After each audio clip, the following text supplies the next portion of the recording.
I think the O-line stepped up. I think they did a fantastic job containing him and moving him off his spot in the run game. And then in the passing game, I think they did an unbelievable job. He's a great player, and I think our O-line, they stepped up. They're the reason why we won the game. What was the thought process coming in, just on trying to establish the run, and how were you guys able to do it? Just really, doing, our base plays good. Doing what the O-line loves, doing what Tony loves. He's seen it real well tonight. The O-line opened some holes for him. This secret could ruin everything. Or make Shedeur Sanders look even more unstoppable than everyone feared. Cam Ward just dropped a truth bomb so wild the internet is still trying to reboot itself. What did he expose? Is everyone panicking? And how did Shedeur make it look that easy? Let's dig in. He led the Cleveland Browns in rushing too. I mean, the guy got beat up. He got hit time after time. He got up. He continued to fight. He had a bad interception. And the most impressive thing about with Shedeur Sanders, had a bad interception. He was trying to make a play. He put the ball up and it hurt. But guess what he did after that? He came back, locked back in, moved down the field, got the team in position. And if it wasn't for a certain somebody we're going to talk about, we might have been going into overtime, but we're not going to get in it. Cam Ward clearly woke up, checked his mentions, saw Shedeur Sanders throwing for 300 yards again, and said, absolutely not, we're addressing this immediately. Because nothing lights up the internet like two quarterbacks pretending they're totally unbothered while secretly measuring whose performance broke more analytics dashboards. It feels good to win. But winning still hard stuff. It's a lot of flaws that we got to continue to get over personally, and then just as a team, and we just got to come next week with the right mindset. First touchdown drive you guys have had to open the game all year. How important was that to kind of establish yourselves and get a little momentum? About time, honestly. That's really all it is to it. We just got to continue to be efficient. Shedeur didn't just outplay him, he tap danced on the storyline, rewrote the script, and then politely handed Cam a complimentary participation ribbon. And Cam? Oh, he wasn't about to let that slide without offering his own version of events. Delicate, humble, and sprinkled with just enough competitive spice to keep Twitter shaking like it just drank cold brew on an empty stomach. So it looked like Cam Ward is responding to Shedeur Sanders. Now, Shedeur threw for over 300 yards, man. Cam put on a show too, but fortunately, Shedeur one-upped them, man. It is what it is. Me personally, I feel like we all knew that Shedeur has been better than Cam. If you know, you know, in a sense. No disrespect to Cam. He's a phenomenal ball player.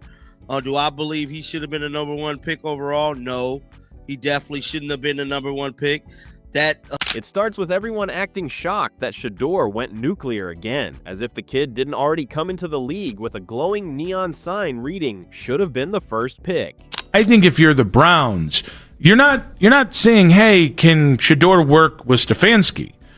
I think it is, can Stefanski work with Shedeur? Meaning, like, if Shedeur keeps playing the way he did on Sunday, or again, let's say 20% less, but he is an acceptable starter. At the end of the season, you are going to have to ask yourself, well, if we're going forward with this guy as the starter, or as the lead guy in the room, and then we'll kind of let another, he'll battle with somebody for the job, whatever it is.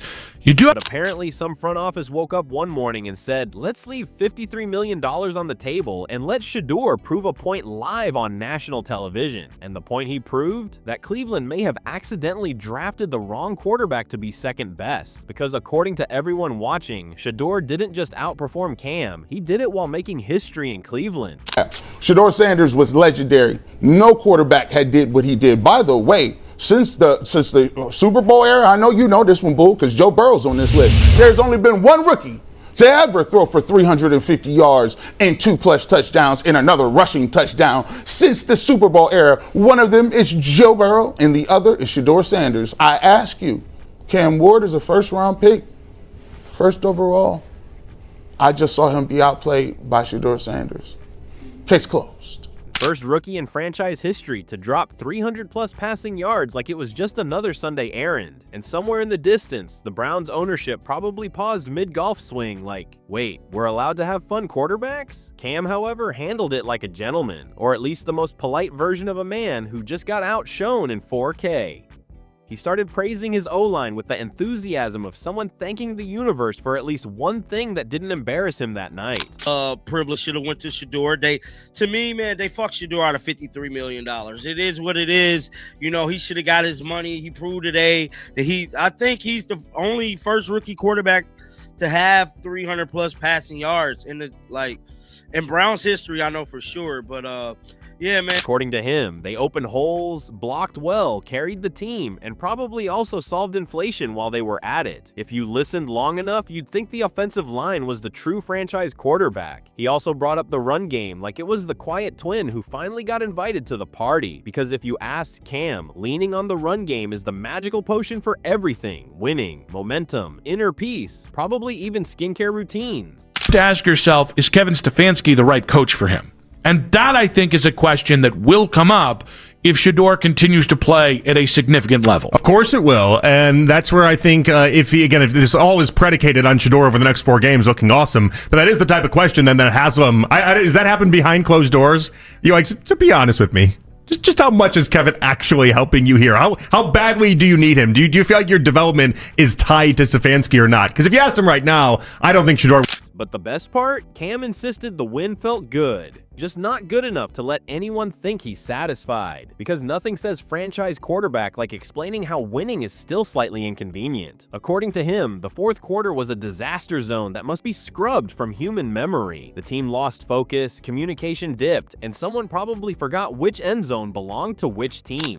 The big story is Shedeur Sanders just showed out. Now, obviously, you guys saw that on the UCSS post-game show.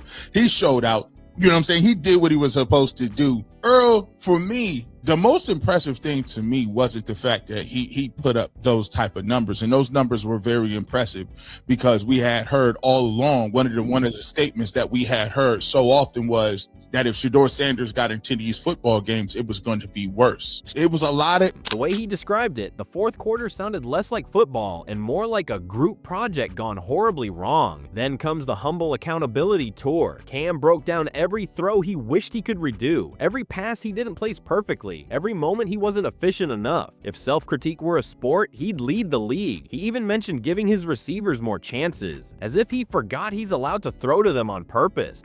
I just liked his calmness and poise in the pocket when things weren't going so well. I liked the fact that he looked like he was competing. He was focused. He wasn't a happy-go-lucky, I'm just happy to be here. This guy really wanted to win and bring his team back. I like that about him. The improvements that I've seen him from his first game and a half of play was very significant. And that's what you're looking for in a young quarterback. This is a building block process, which I keep telling you guys. He throws an interception. I told you he sucks. He throws a touchdown. I told you he's the greatest thing ever. Let's just keep watching him play. These are going to be 4 very important games for Shedeur and the franchise of the Cleveland Browns coming up for the future. But I thought over the first game and a half, it's a significant improvement. And while all this is happening, Shedeur is on the other side of the field, casually redefining what rookie quarterback even means. Cam congratulated him after the game, offering the kind of respect that sounds genuine while still screaming, "Please slow down before my fan base turns on me."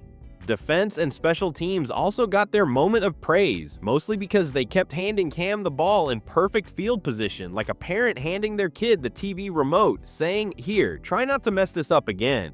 It was going to be worse, and not only did that not happen, but when you put up those type numbers, people going to be charged up. But for me, I thought it was the fact that he handled the level of pressure. I started to see very early on that they wasn't playing by the same rules. It was like, okay, Dylan got his 6 games. We did the post-game shows, right?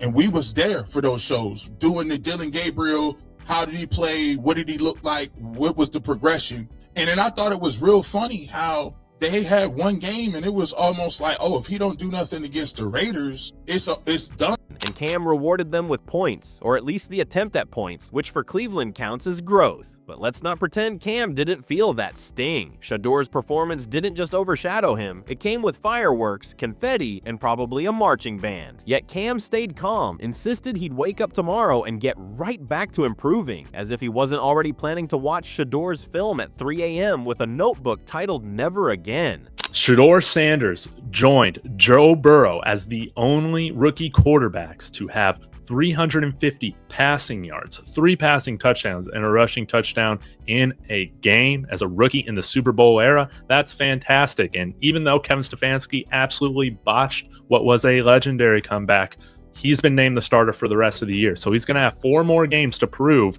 that he should be given the full offseason as a starter going into the 2026 season. Let's hope he can get some big victories for the Browns, and it starts this week against the Chicago Bears. So now the real question is this: does Cam rise to Shedeur's orbit, or does he keep handing the spotlight to the O-line like they're auditioning for MVP? If you've got a guess, drop it below, because this story is only getting crazier. And don't forget to like, comment, and subscribe for more.